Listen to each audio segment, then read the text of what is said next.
اور آپ گزارش ہے کہ ایک مرتبہ سورہ الحمد اور 3 بار سورہ اخلاص کی تلاوت فرما کر جناب ہاشم آغا صاحب مرحوم اور ان کی اہلیہ نفیس جہاں صاحبہ مرحومہ بنت باقر حسین صاحب کے روح ایصال ثواب کر دیں۔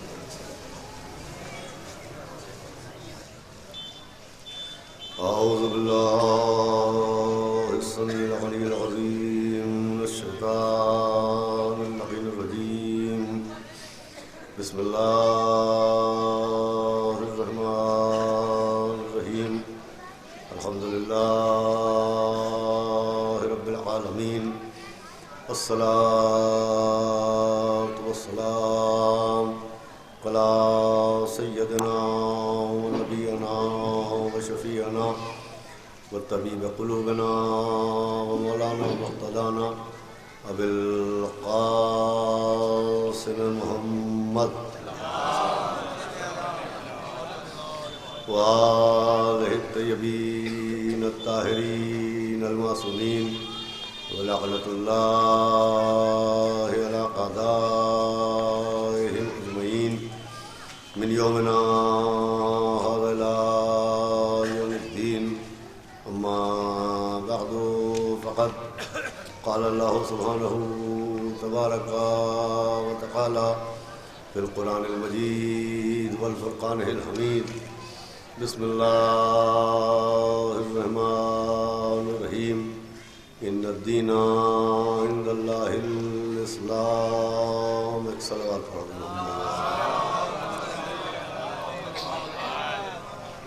حضرت عزاداران حضرت رسول خدا اور سوگواران امام حسن مجتبیٰ علیہ السلام، آپ کے سامنے تعمیل حکم اور اتمام حجت کے لیے ایک مختصر سی گفتگو کرنے کے لیے آپ کے سامنے قرآن مجید کی جس آیہ کریمہ کو میں نے تلاوت کیا، اس میں خداوند عالم نے اپنے دین کا تعارف اور اپنے دین کی تعریف بیان فرمائی۔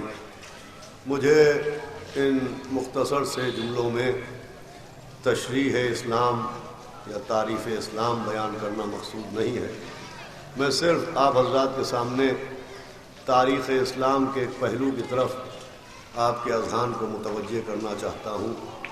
صاحبان علم و صاحبان فہم ہمارے سامنے تشریف فرما ہیں، وہ بہتر جانتے ہیں کہ دامن اسلام میں جہاں بے شمار فضیلتیں اور نعمتیں موجود ہیں، وہیں اسلام کی تاریخ میں یہ منظر بھی بہت واضح طور پر نظر آتا ہے کہ جب پیغمبر اسلام نے اس دین کے شجر کو سینچا، اس دین کے شجر کو جناب ابو طالب کے آنگن میں لگایا، تو جہاں ایک طبقہ پیغمبر اسلام کے ساتھ اس دین کے تحفظ میں کوشاں تھا، اس دین کی حفاظت کے لیے کوشاں تھا، وہی ایک طبقہ دین کی عداوت میں منہمک تھا۔ ایک گروہ ایسا تھا جس کا مقصد حفاظت دین تھا، اور ایک طبقہ ایسا تھا جس کا مقصد عداوت دین تھا۔ کچھ افراد دین پیغمبر کی حفاظت میں کوشش کر رہے تھے، اور کچھ لوگ پیغمبر کے اس دین کے خد و خال کو تبدیل کرنے میں لگے ہوئے تھے، جو چاہتے تھے کہ پیغمبر کی محنت رائگاں ہو جائے، شریعت پیغمبر تبدیل ہو جائے، احکام قرآنی تبدیل ہو جائیں۔ ایک طبقہ حفاظت کی کوشش میں تھا، اور ایک طبقہ دین کی عداوت میں مسلسل اس کوشش میں تھا کہ اس دین کو مٹا دیا جائے۔ عزیزوں، حفاظت بھی ایک جذبہ ہوتا ہے اور عداوت بھی ایک جذبہ ہوتا ہے۔ حفاظت بھی ایک جذبے کا نام ہے اور عداوت بھی ایک جذبے کا نام ہے، اور جذبے ہوتے ہیں، جذبوں کے جسم نہیں ہوتے۔ جذبات ہوتے ہیں، جذبات کے کوئی پیکر نہیں ہوتا، جذبات کے کوئی جسم نہیں ہوتا، جذبات کے پاس کوئی چہرہ نہیں ہوتا۔ جذبات کو محسوس کیا جا سکتا ہے، جذبات کو دیکھا نہیں جا سکتا ہے۔ آپ جذبات کا احساس کر سکتے ہیں، لیکن جذبات آنکھوں کی بصارت کی حدوں میں نہیں آتے۔ میری طرف متوجہ رہیں گے، ایک صلوات بآواز بلند پڑھو۔ ایک اس سے بہتر صلوات و بآواز بلند پڑھو۔ عزیزوں جذبات کے میں عرض کر رہا ہوں کوئی جسم نہیں ہوتا، کوئی پیکر نہیں ہوتا، جذبہ محسوس کیا جا سکتا ہے، جذبے کو دیکھا نہیں جا سکتا۔ تو عداوت بھی ایک جذبہ ہے، اس کے بھی کوئی جسم نہیں ہے، حفاظت بھی ایک جذبہ ہے، اس کے بھی کوئی جسم نہیں ہے۔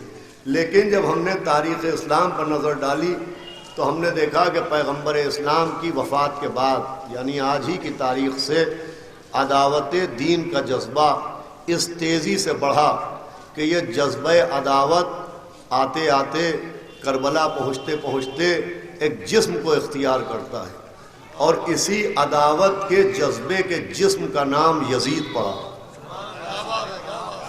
جب عداوت کا جذبہ ایک پیکر لے کے آیا، ایک جسم لے کے آیا، تو اسی عداوت کے جذبے کے جسم کا نام یزید رکھا گیا۔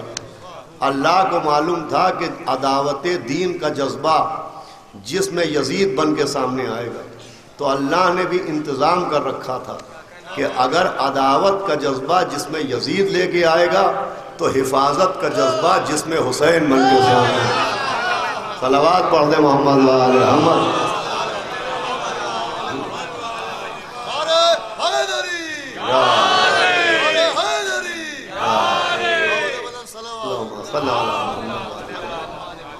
عداوت کا جذبہ جس میں یزید لے کے سامنے آیا، حفاظت کا جذبہ جس میں سرکار سید الشہداء سبط رسول الثقلین حضرت مولا حسین علیہ السلام نے۔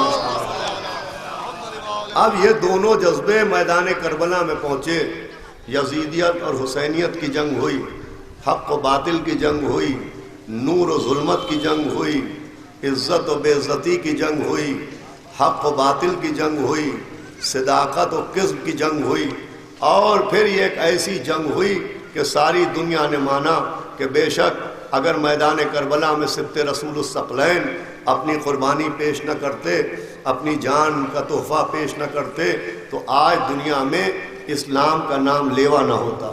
پوری دنیا نے مانا، ایک ایک کونے سے آواز آئی کہ شاہ ہست حسین، بادشاہ ہست حسین، دین ہست حسین، دی پناہ ہست حسین، سرداد ندا دست کے در دست یزید، حقا کے بنا لا الہ ہست حسین۔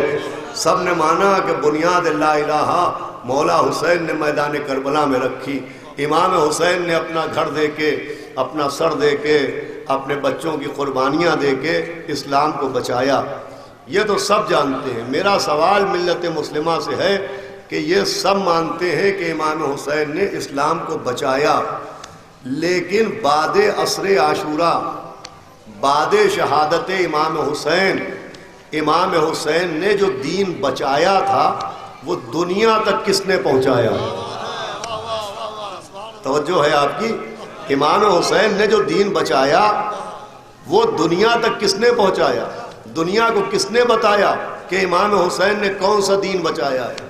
دنیا کو کس نے بتایا کہ امام حسین نے کون سی شریعت بچائی ہے؟ دنیا کو کس نے بتایا کہ امام حسین نے کون سی نماز بچائی ہے، کون سا روزہ بچایا ہے، کون سا اسلام بچایا ہے، کون سا پیغام بچایا ہے؟ یہ دنیا کو عزیزوں بتایا کس نے؟ بچانا امام حسین کا کام تھا، یہ بتایا کس نے؟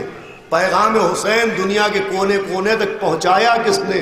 تو اس کے لیے بھی ایک انتظام تھا کہ بچانے کے لیے ایک بھائی آ رہا ہے اور دنیا کو بتانے کے لیے ایک بہن کو ساتھ لا رہا ہے۔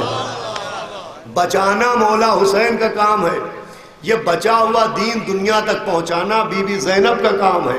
دیکھیے جو بی بی زینب میدان کربلا میں آئیں تو زینب صرف بھائی اور بہن کی محبت کا نام نہیں ہے، زینب کربلا کی ضرورت کا نام ہے۔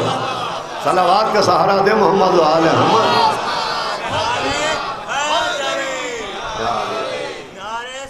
اللہم صلی اللہ محمد۔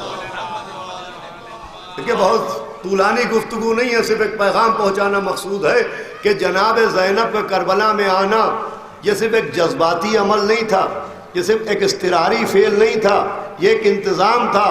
اسی غرض سے یہ بی بی اس دنیا میں بھیجی گئی، اسی غرض سے ان کا نام زینب رکھا گیا۔ جب پوچھا گیا اس شہزادی کا نام، بتایا گیا زینب۔ زینب کا مطلب اپنے باپ کی زینت، زین زینت کو کہتے ہیں، اب باپ کو کہتے ہیں اپنے باپ کی زینت، اللہ اکبر، کس باپ کی زینت؟ جو کعبے کی زینت وہ علی، جو محراب کی زینت وہ علی، جو قرآن کی زینت وہ علی، جو کل ایمان وہ علی، جو مرد میدان وہ علی، جو وسیع رسول وہ علی، جو شوہر بطول وہ علی، جو جناب امیر وہ علی، جو مولائے غدیر وہ علی، جو قطب الاقطاب وہ علی، جو حبیب الاحباب وہ علی، جو ساقی کوثر وہ علی، جو فاتح خیبر وہ علی، جو آدم کو توبہ سکھائے وہ علی، جو چٹکی سے نوح کا سفینہ پکڑ کے کنارے لگائے وہ علی، جو ابراہیم کو آگ سے بچائے وہ علی، جو موسیٰ کا بازو پکڑ کے دریا پار کرائے وہ علی، جو یعقوب کی آنکھوں کے اندھیرے مکان میں چراغاں فرمائے وہ علی، جو یونس کو بطن ماہی کے زندان سے نکال لائے وہ علی، جو یوسف کو زندان سے چھڑائے وہ علی،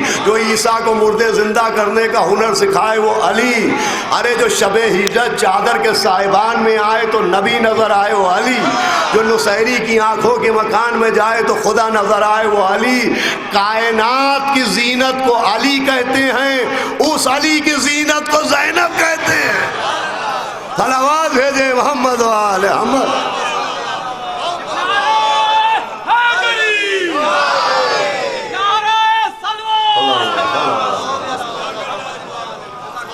کائنات کی زینت کا نام مولا علی ہے، اور مولا علی کی زینت کا نام جناب زینب ہے۔ امام حسین نے دین بچایا، جناب زینب نے پوری دنیا تک پیغام امام حسین کو پہنچایا۔ اب وہ ذریعہ کیا تھا، وہ طریقہ کیا تھا، وہ سلیقہ کیا تھا، جس سلیقے سے بی بی زینب نے دنیا تک اسلام پہنچایا، وہ سلیقہ کیا تھا، وہ طریقہ کیا تھا، کیا کیا بی بی زینب نے؟ تو زندان سے نکلنے کے بعد ایک خواہش کی کہ گھر خالی کروایا جائے، فرش عزا بچھایا جائے، مجلس عزا کا انعقاد کرایا جائے۔ جناب زینب نے فرش عزا بچھایا، مجلس کا اہتمام کرایا، اور یہ پیغام بھی دنیا تک پہنچایا کہ وہ اسلام جو امام حسین نے بچایا ہے وہ درباروں کے ذریعے نہیں معلوم ہوگا، عزا خانوں کے ذریعے معلوم۔ صلوات بھیجے محمد و آل محمد۔ عزاداری کا انعقاد کر کے سمجھایا کہ پیغام حسین کے ذریعے کا نام عزائے حسین ہے، پیغام حسین کو دنیا کے کونے کونے تک پہنچانے کا نام عزائے سرکار سید الشہداء ہے۔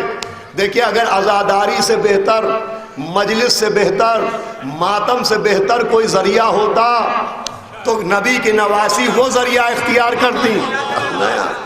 اگر عزاداری سے زیادہ اثر انداز کوئی ذریعہ ہوتا، عزاداری سے زیادہ پاورفل کوئی ذریعہ ہوتا، صلوات بھیجے محمد و آل محمد۔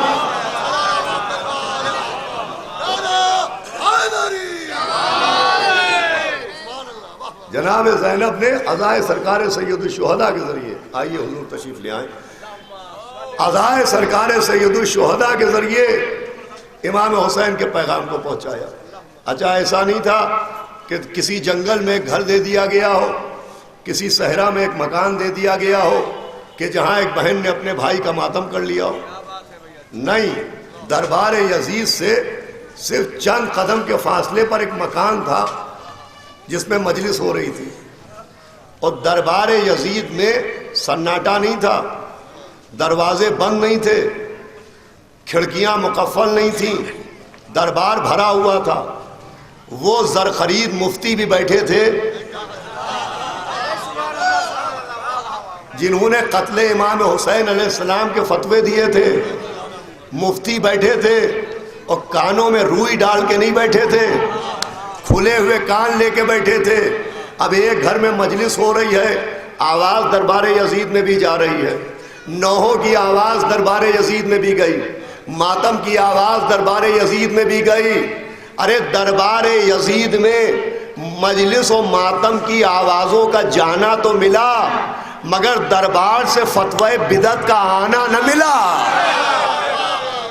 صلوات بھیجے محمد و آل محمد۔ اور ہمایا آپ نے دربار یزید میں مجلس و ماتم کا جانا ملا ہے، لیکن اس دربار سے کسی فتوی بدعت کا آنا نہیں ملا۔ ایک مفتی نے اٹھ کے نہ کہا کہ آپ نبی کی نواسی ہیں، نبی نے رونے کو منع کیا، آپ کیوں رو رہی ہیں؟ نبی نے ماتم کو منع کیا، آپ کیوں ماتم کر رہی ہیں؟ نبی نے گریے کو خلاف صبر بتایا، آپ کیوں گریا کر رہی ہیں؟ ایک مفتی نے نہ کہا یہ رونا بدعت ہے، اللہ رے زور عزائے حسین، اللہ رے طاقت عزائے حسین، اللہ رے اثر عزائے حسین کہ جو قتل کے فتوے دے چکے تھے ان کے قلم کو بھی صدائے ماتم نے توڑ کے رکھ دیا۔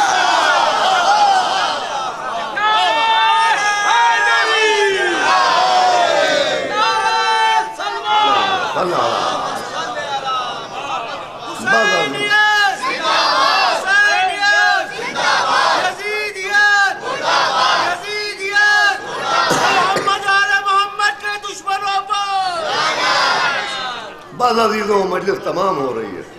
عزائے سرکار سید الشہداء، یہ ماتم، یہ مجلس، یہ گریہ، یہ آنسو، یہ بکا، یہ آہیں، وہ ذریعہ ہے، وہ میڈیا ہے جس ذریعے سے پوری دنیا کو امام حسین کا پیغام پہنچتا ہے، اور ایسا ذریعہ کوئی دوسرا نہ ملے گا، اس لیے کہ یہ وہ ذریعہ ہے کہ جس میں مذہب کی قید نہیں ہوتی، جس میں ملت کی قید نہیں ہوتی، جس میں مسلک کی قید نہیں ہوتی۔ خصوصاً ہمارے ملک میں، ہمارے وطن میں، ہمارے ہندوستان میں اس عزاداری میں ہر مذہب اور ہر مسلک کا آدمی شریک ہوتا ہے۔ آج پوری دنیا میں دہشت گردی پھیلی ہوئی ہے، آج پوری دنیا میں اسلام کے نام پر ٹیررزم پھیلایا جا رہا ہے، اور لوگ پریشان ہیں کہ دنیا کو سمجھانا چاہیے کہ اصل اسلام یہ نہیں ہے۔ اسلام گلے کاٹنے والوں کا نام نہیں ہے، اسلام انسانیت کے لیے گلے کٹوانے والوں کا نام ہے، اسلام منہ سے لقمے چھیننے والوں کا نام نہیں ہے، اسلام پیٹ پر پتھر باندھ کے یتیموں کو پالنے والوں کا نام ہے۔ آج دنیا پریشان ہے کہ صاحب اصل اسلام دنیا کو سمجھایا جائے، تو سمجھائیے، مگر کہاں سمجھائیے گا؟ اس لیے کہ ہر جگہ نہ غیر مسلم جانے پر تیار ہے، نہ ہر جگہ شریعت غیر مسلم کو بلانے پر تیار ہے، نہ ہر جگہ غیر مسلم جانے پر تیار، نہ ہر جگہ غیر مسلم کو شریعت بلانے پر تیار۔ وہ کعبے میں جانے پر تیار نہیں، شریعت اسے بلانے پر تیار نہیں، وہ مسجد میں جانے پر تیار نہیں، شریعت اسے بلانے پر تیار نہیں، تو پہلے کوئی پلیٹ فارم ڈھونڈیے جہاں نہ جانے پر پابندی ہو، نہ بلانے پر پابندی ہو۔ یہ ایک مجلس حسین کا پلیٹ فارم ہے، نہ کسی کے آنے پر پابندی، نہ بلانے پر پابندی۔ ہمارے ملک میں، ہمارے ہندوستان میں ہر مذہب، ہر مسلک، ہر دھرم کا آدمی سرکار سید الشہداء کی عزا سے وابستہ ہے۔ اللہ اکبر۔ یہ وہ طریقہ ہے جو جناب زینب نے اختیار کیا، ایک گھر خالی کرایا، ہم اپنے بھائی کو روئیں گے، ہائے رونے کی آرزو۔ جب خبر شہادت جناب سیدہ کو سنائی گئی تو وہاں بھی یہی پوچھا تھا، میرے لال پر روئے گا کون؟ جناب زینب نے بھی خواہش کی ایک مجلس ہو، ہم ابھی روئے نہیں ہیں، دیکھیے 1400 برس گزر گئے، اتنی مجلسیں ہو رہی ہیں، لیکن آج تک کوئی یہ نہیں کہتا کہ صاحب ایسے ذاکر کو پڑھوائیے جو مصائب نہ پڑھے، لے کے ہمارا دل بھر گیا رونے سے۔ کسی کا دل رونے سے نہیں بھرا، حالانکہ فضائل میں گوشے مختلف ہوتے ہیں، لیکن مصائب تو سب وہی ہوتے ہیں، وہی مصائب بیان کیے جاتے ہیں، وہی ایک بی بی کے پہلو پر دروازے کا گرایا جانا، وہی ایک بی بی کی پسلیوں کا توڑ ڈالا جانا، وہی جناب محسن کا مار ڈالا جانا، وہی ایک بی بی کے مرثیے کی آواز آنا، صبت علیہ وصائب اللہ عنہا۔ بابا وہ مصیبتیں پڑیں کہ دن پر پڑتی تو وہ تاریخ ہو جاتے۔ عزیزو، 1000 مرتبہ جناب سیدہ کی عزا کے زمانے میں آپ یہ مرثیہ سنتے ہیں، لیکن آج 28 سفر ہے، آج ہی کی وہ تاریخ ہے جب سے بی بی نے یہ مرثیہ پڑھنا شروع کیا تھا، آج ہی بی بی کا بابا دنیا سے گیا تھا، آج ہی کی تاریخ تھی جب رسول خدا کا جنازہ اٹھایا گیا، آج ہی کی تاریخ تھی جب پیغمبر اسلام دنیا سے گئے۔ جو رات گزر گئی نا، اس رات پیغمبر نے وصیتیں کی تھی، بیٹی کو سینے سے لگا لگا کے ماتھے پہ اپنے لب رکھے تھے۔ میں کہوں گا بی بی بہت سخت موقع ہے کہ باپ دنیا سے جا رہا ہے مگر بار بار سینے سے تو لگا رہا ہے۔ ہائے وہ بیٹی کیا کرے کہ نیند آئے گی بو آپ کی جب پاؤں گی بابا، میں رات کو مقتل میں چلی آؤں گی بابا۔ فرمایا نکلتی نہیں سیدانیہ باہر، ارے سینے پر سلائے گی تمہیں رات کو مادر۔ اس نے کہا سوئیں گے کہاں پھر علی اصغر، شاہ نے کہا بس ضد نہ کرو، صدقے میں تم پر رات آئے گی اور دشت میں ہم ہوئیں گے بی بی، اصغر میرے ساتھ آج وہیں سوئیں گے بھی۔ آج 28 سفر ہے، جو رات گزر گئی پیغمبر اسلام نے وصیتیں فرمائی، اور وصیتیں کرنے کے بعد دیکھو یا علی صبر کرنا، دیکھو دشمن چاہے گا کہ تم تلوار نکال لو، لیکن دیکھو یا علی تم تلوار نہ نکالنا، اس لیے کہ دشمن کی پوری کوشش یہ ہوگی کہ وہ اپنے کفر کا اعلان کر دے، لیکن یا علی آپ تلوار نہ نکالیے گا۔ اس کے بعد کہا یا علی دیکھیں جنت سے کفن آیا ہے، ذرا اس کفن کو نکالیے۔ مولا علی نے جنت کا کفن نکالا، کہا یا علی اس کفن کے 4 ٹکڑے کیجئے۔ مولا علی نے کفن کو 4 حصوں میں تقسیم کیا، کہ جنت کا کافور نکالیے۔ مولا علی نے جنت کا کافور نکالا، کافور کے 4 حصے کیے۔ نبی نے جنت کا ایک کفن اٹھایا، آواز دی بیٹی سیدہ نہ روئیے، سب سے پہلے ہم آپ کو اپنے پاس بلائیں گے، یہ کفن آپ کے لیے ہے۔ ایک حصہ اٹھایا کہ یہ میرے لیے ہے۔ تیسرا کفن کا ٹکڑا اٹھایا، یا علی آپ کے سر پر ضربت ماری جائے گی، یہ کفن آپ کے لیے ہے۔ پھر ایک آخری کفن بچا، آواز دی میرے لال حسن تو بھی 28 سفر کو دنیا سے جائے گا، ایسا زہر دیا جائے گا کہ کلیجہ ٹکڑے ٹکڑے ہو جائے گا۔ اے حسن یہ کفن تیرے لیے ہے، لیجئے کفن بھی بٹ گیا، کافور بھی تقسیم ہو گیا۔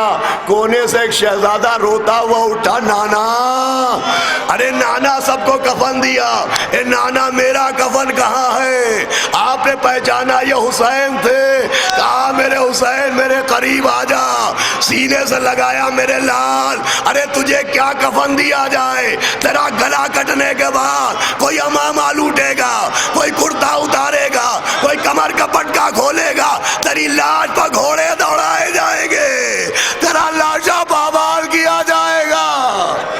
آزاداروں مجلس تمام ہو گئی، وہ حسن مجتبیٰ کی شہادت کا روز بھی ہے۔ عزیزوں بس چند جملے سن لیجئے تاکہ گفتگو تمام ہو جائے۔ آج ہی کا دن تھا جب مولا حسن مجتبیٰ کا جنازہ اٹھا۔ آپ نے بھی بہت سے جنازوں میں شرکت کی ہوگی، مگر ایسا جنازہ آسمان کی آنکھوں نے نہیں دیکھا۔ ہر جنازہ گھر سے نکلتا ہے تو قبر میں اترتا ہے۔ یہ مولا حسن مظلوم کا جنازہ تھا کہ تیروں کی بارش کی گئی، جنازہ پھر گھر میں رکھا گیا۔ عباس دلاور نے جنازے کو زمین پر رکھا، اماں کے پاس آئے، اماں میری تلوار دیجئے۔ کہا عباس جنازے میں تلوار کا کیا کام؟ کہا اماں غضب ہو گیا، ارے حسن کے جنازے پر تیر چل رہے ہیں، اے آقا عباس، ارے حسن کے جنازے کے تیر نہ دیکھے گئے جب قاسم کے لاشے پر گھوڑے دوڑائے گئے ہوں گے، جب مولا حسین یک و تنہا مار ڈالے گئے ہوں گے۔ الا لعنت اللہ علی القوم الظالمین سیعلم الذین ظلموا ای منقلب ینقلبون۔ ایک مرتبہ پھر سے ہاشم آغا صاحب مرحوم اور ان کی اہلیہ کی روح کو وصال فرما دینا۔